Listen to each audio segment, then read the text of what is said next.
Previously, I've worked in what you call the Big Bang environment, I suppose, where you would have your requirements definition and your feasibility study and functional spec and all that, and right at the end of the process there'd be the technical writer coming in and writing the documentation.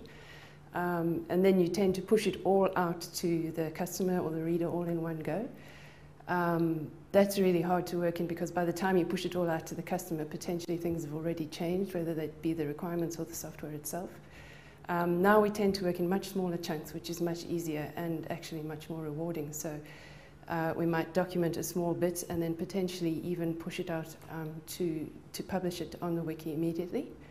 And in that way we know that it's up to date and that the customer's getting the best benefit from it already.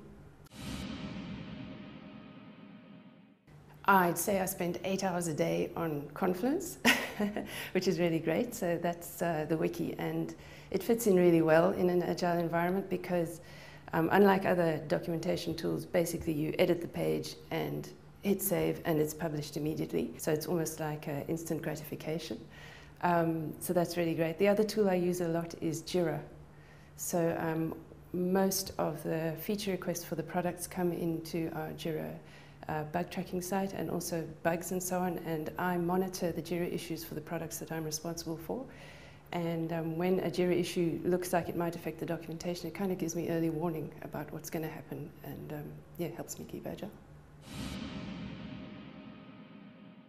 Every day you tend to reassess what you're going to be doing in that day, because things have potentially changed. So at the beginning of each day, I take a look at what I did yesterday, take a look at what I plan to do today, and see if it's still valid.